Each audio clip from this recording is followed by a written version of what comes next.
Hi, this is Kirk from livingafield.com. I'd like to welcome you to our online learning academy. This video series is the plants that surround us. Plants have many common names. All too often the same common name, though, is used for multiple plants. As you might imagine, this can become rather confusing. One of these plants is an edible and medicinal powerhouse.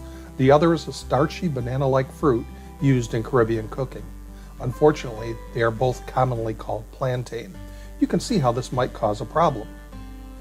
To eliminate any confusion, we use botanical names. They are always Latin, not just because using them makes us sound highly intelligent, which it does, but also because Latin is a dead language, and as such, it does not evolve. This installment in our video series is St. Johns Wort, a plant with a lot of nerve. The botanical name of St. Johns Wort is Hypericum perforatum.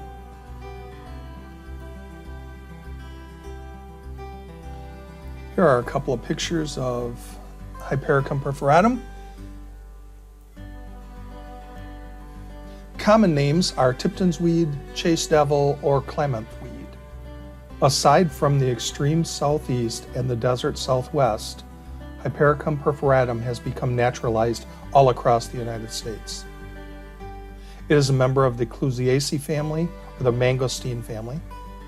It is a perennial herbaceous and woody plant. This means that it comes back every year. It grows 18 to 24 inches tall, but it can reach up to 1 meter.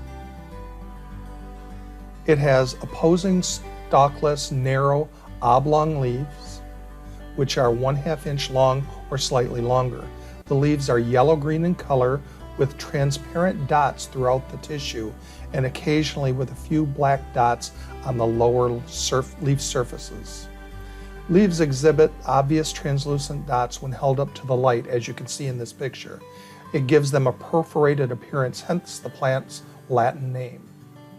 I'm hoping that you can see my cursor moving on the screen.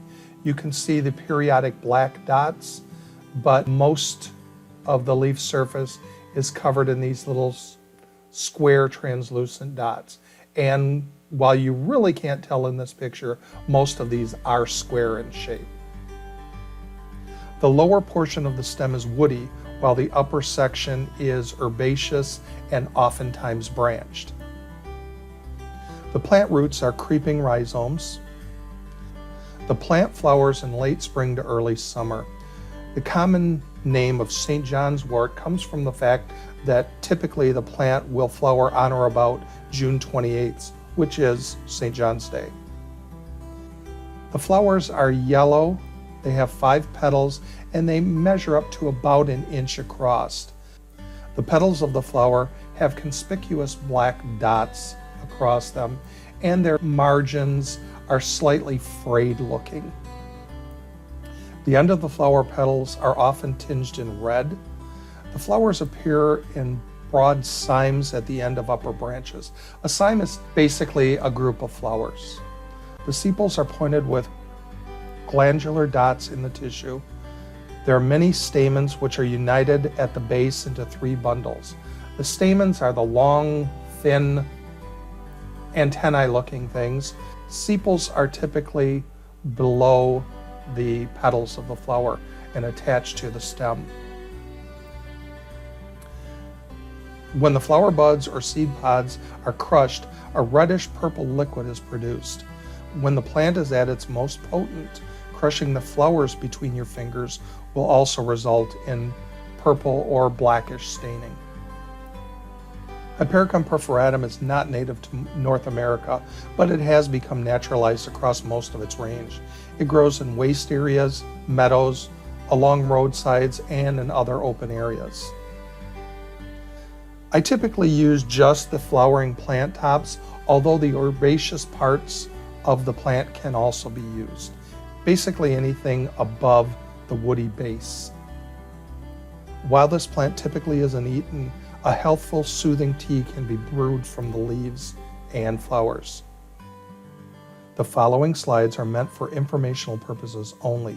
They are not meant to diagnose or treat any illness or injury. Always consult with a physician or other qualified medical care provider concerning the diagnosis and treatment of any illness or injury. I am not a doctor and I do not play one on the internet. St. Johns Wort is one of the best-selling herbal remedies for depression, outselling Prozac 20-1 in Germany. It's also used to treat nerve pain. There's evidence which shows it to be effective at repairing neural pathways and regenerating nerve tissue. It is effective at treating multiple sclerosis. It has also been shown to have antimicrobial properties. It has also been shown to kill MRSA. This plant is most effective when it is just beginning to bloom. To ensure effectiveness, make sure when you crush the plant, your fingers turn purplish or black. This plant is an analgesic, meaning that it relieves pain. It is antidepressant, meaning that it raises the mood and counteracts depression. I've found that it's most effective for mild to moderate depression, or what I call situational depression. It is anti-infective, meaning that it combats infections. It is antimicrobial. It helps your body destroy and resist pathogenic organisms. It is anti-neoplastic, meaning that it will inhibit tumor growth. It is antiretroviral, meaning that it is effective against retroviruses such as HIV and herpes simplex viruses. I found that it is most effective with herpes simplex viruses. It is antiviral, meaning that it does kill the virus.